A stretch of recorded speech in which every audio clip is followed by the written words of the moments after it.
It is now my honor to introduce to you for the opening speech the German President Frank-Walter Steinmeier.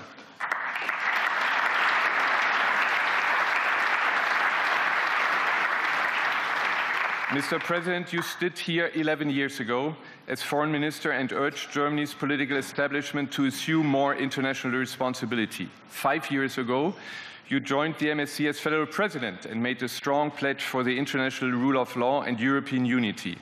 What will be your message today, 1 week ahead of German elections? Mr. President, thank you very much for joining us.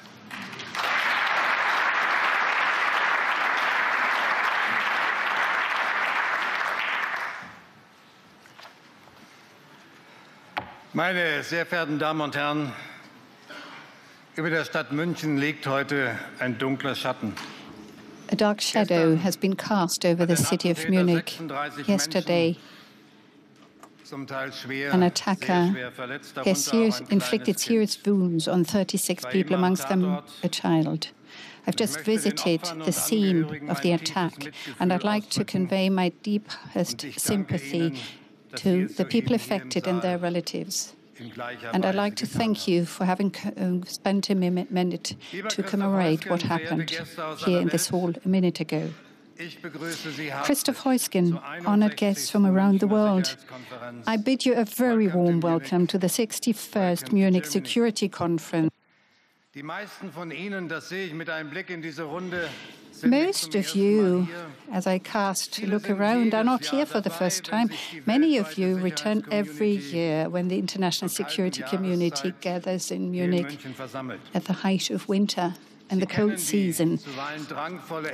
You're all familiar, I trust, with the close-knit atmosphere here in this hall and the occasional squeeze in the busy corridors, an ambience that lends this conference its unique character year after year and that I've experienced myself. At the outset, my hope is that we make full use of this special gathering for respectful dialogue, for fresh ideas, and for forging new connections. We need all of these things, especially in these turbulent times. I extend my sincere gratitude to the Bavarian Minister President and the Lord Mayor of Munich for their proverbial hospitality in hosting us here. And I'd like to thank the organizers for their planning and organization, for curating the agenda, and for bringing together such a diverse and distinguished group of guests. And I wish to express my particular gratitude to Christoph Heusgen. Thank you, Mr. Heusgen, not only for leading the Munich Security Conference in recent years, but also for devoting an entire career to our country and to our diplomatic service. For this, I extend my sincere thanks as Federal President.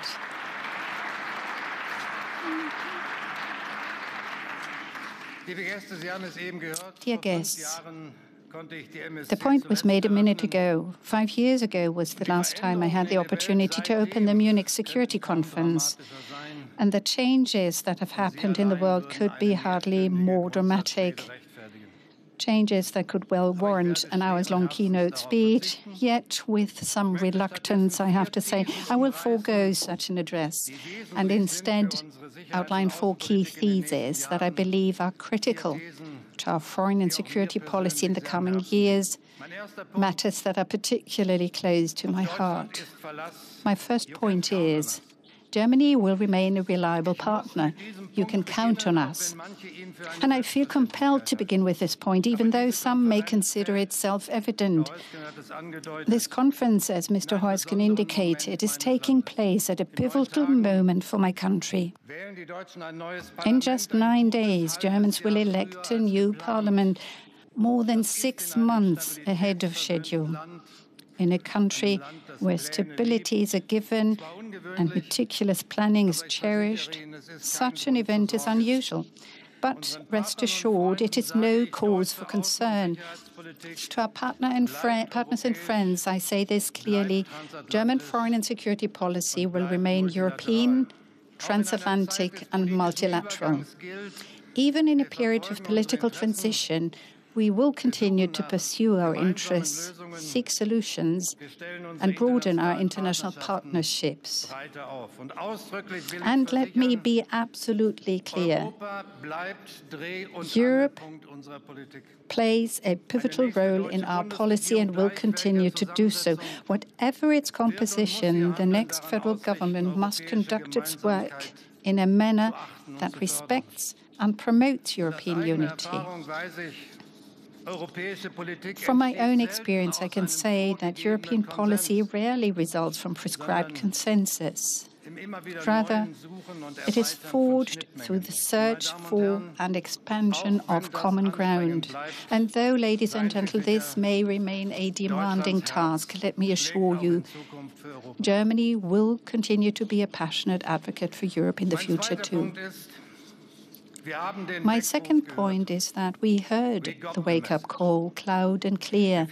We got the message. 24th of February 2022 marked a watershed moment, the day on which Russia, in breach of international law, invaded Ukraine, the day on which Putin reduced Europe's security order to rubble. For 3 years now, Ukrainians have been fighting day after day for their country and for their freedom. For those 3 years, Germany has stood beside them, providing humanitarian, financial, and above all military support as the world's second-largest donor after the United States. And after these 3 years, I can say Europe has heard the wake-up call, and so has my country. Germany has significantly increased its expenditure on security, by the way, backed by a large majority in Parliament and among the public. We understand it was necessary. But we also know that this is no cause for complacency. Expenditure on security must continue to rise. Our Bundeswehr, our armed forces must become stronger, not to wage war, but to prevent war. As threats increase, our ability to defend against those threats must keep pace. The 2% target, which we formally agreed in Wales in 2014, belongs to another era that was confronted with different threats. And a decade on, we will need to spend considerably more than was agreed back then. There's no way around this. And any future government in Germany will have to provide the necessary financial scope it requires. My country has been a member of NATO for 70 years. I believe we Germans should not merely look back nostalgically, grateful for 7 decades of security. No. As I see it, we must ask ourselves what we owe NATO today, so that in another 70 years, it will still be able to defend freedom and security. Yes, we got the message. We need balanced burden sharing between Europe and the United States.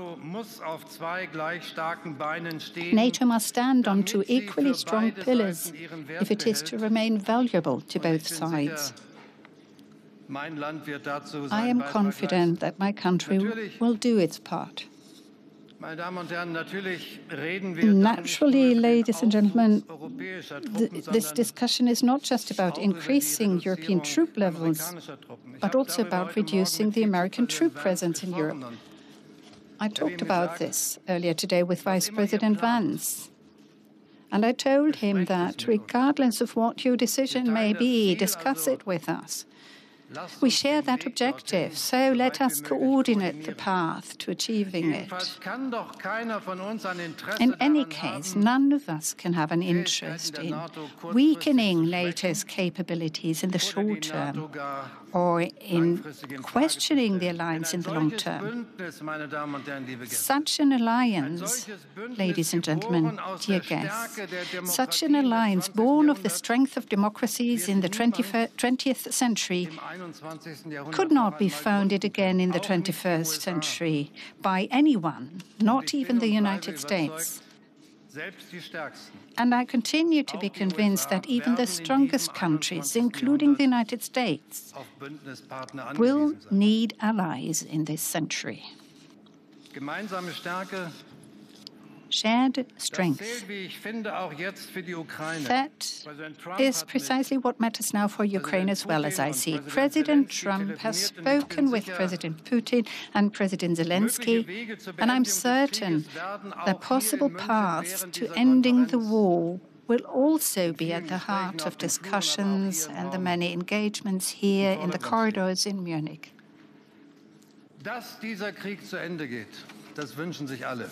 That outcome, an end to this war, is what we all hope for. How this war concludes will have a lasting impact on our security order and also on the influence of both Europe and the United States in the world. Well, please, feel free. Don't be shy. I firmly believe that simply making a deal and leaving would weaken us all, Ukraine and Europe, but also the United States. And for this very reason, every scenario, be it before or after the end of fighting, requires our combined power of deterrence and strength. And that is why in every scenario, support for Ukraine must continue, namely from Europe and the United States.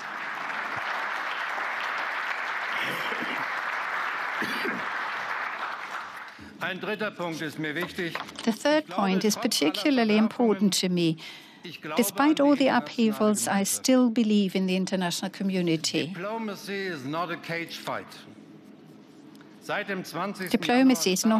fight. Dazed, with our eyes fixed on the White House, each morning's news since 20th of January has left everyone wondering, what is next and who is next? Not only does all of this feed the online outrage apparatus, it also has real consequences. I happened to be in Jordan last week on the very morning President Trump announced a plan to relocate Palestinians from Gaza into the neighboring countries. And on the streets of Amman, I could feel people's naked fear for their very existence and the very existence of their country. And I do not intend to comment and evaluate in detail every single announcement and every plan made public in recent days. Rather, I direct an appeal to us, the representatives of the international community of states represented here in this hall. And I ask us, how will it change the character of international politics? Might the next 4 years not only transform the relationship between the United States and other countries, but also the relationships among states themselves? Will the international community as a whole sustain damage? My answer, a simple one, but I believe it to be the right one. It is up to us. We are subjects, not objects in the international order. We must not allow ourselves to be paralyzed by the flood of announcements. We must not freeze in fear, or as the English saying goes, let's not be deers caught in the headlights. It is clear that the new American administration holds a worldview that is very different from our own. One that shows no regard for established rules, for partnerships that have grown over a long time, and for the trust that has been built over time. We cannot change that. We have to accept it, and we will deal with it. But I'm convinced that it is not in the interest of the international community for this worldview to become the dominant paradigm. The absence of rules must not become the guiding principle of a new world order, ladies and gentlemen.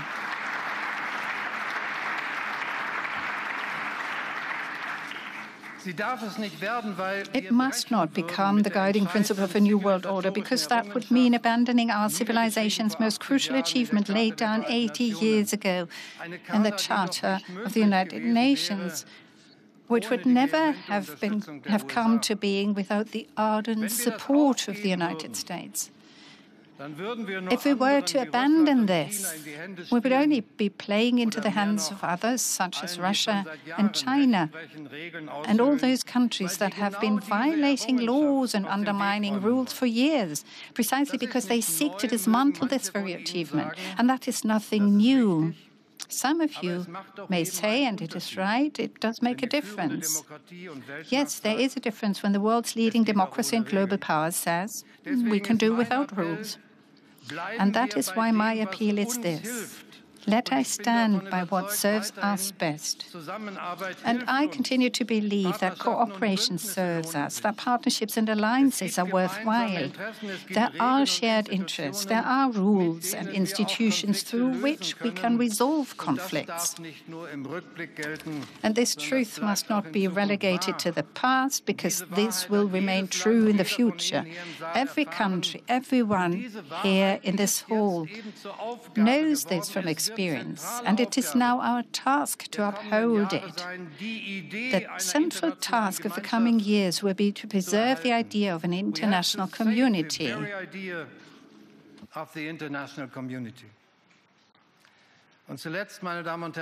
And finally, I would like to address an issue, ladies and gentlemen, that has been at the core of my presidency from day one: the future of liberal democracy. So my fourth point is, democracy is not a playpen for disruption. Disruption is a term that is currently lauded by tech entrepreneurs and political populists alike. Throw all things old onto the rubbish heap of history. Well, this mantra has fundamentally transformed and revolutionized many markets and business models. This is true. But it is equally true that democracy is not a business model. Democracy is not a playpen for disruption. And I'm speaking about this with such urgency because geopolitical opponents, first and foremost Russia, have for some time now been using the domain of digital communication to wage a hybrid war on liberal democracy, because China is using digital technology to exercise and expand autocratic power. And as if this were not disconcerting enough, historically unprecedented concentration of technological, financial and political power is taking shape in the United States. I'm being frank with you. As a Democrat, it causes me concern, great concern, to see how a small elite group of business people has both the means and the desire to rewrite a significant part of the liberal democracy playbook. And I'm even more concerned when some of these business people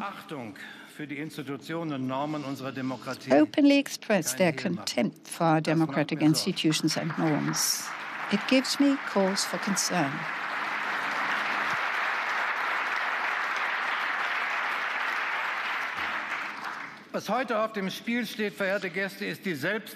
Dear guests, what is at stake today is democracy's ability to stand up for and assert itself. And considering the global headwinds we face, for democracy to assert itself, we need a strong Europe. I am convinced of that. This requires massive investments in our own technological capabilities and our digital independence. This week, we've heard clear messages come out of Brussels and Paris in this regard, which have my full support, saying we are investing in European AI. We're indeed gaining ground on our competitors in the digital domain. We have the talents, we have the research expertise, the companies, the engineering expertise, and the huge market. The race is far from over yet. And I'm certain that the President of the European Commission will have more to say on this shortly. And of course, this is the logical consequence. We Europeans demand that tech companies, just like everyone else, that these companies comply with European law, whether their name be TikTok, X, or something else. We cannot and will not allow platforms to destroy our democratic societies or cause serious harm to our children.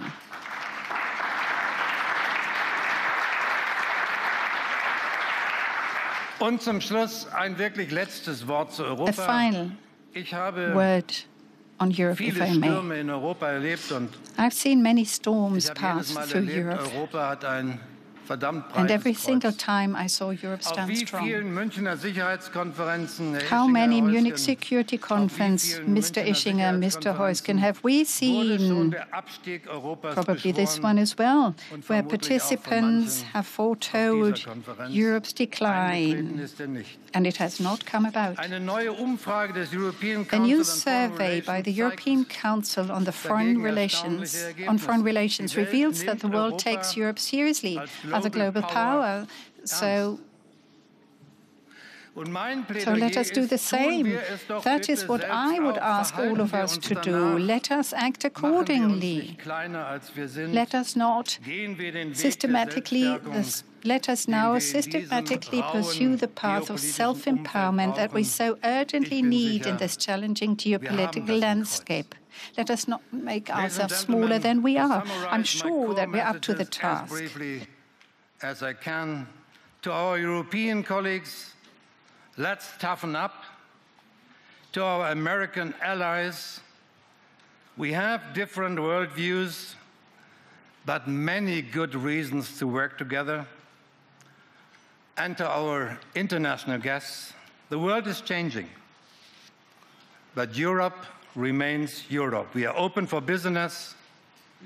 We are open for partnership. Thanks to all of you for listening. I wish you a productive Munich Security Conference. Thank you.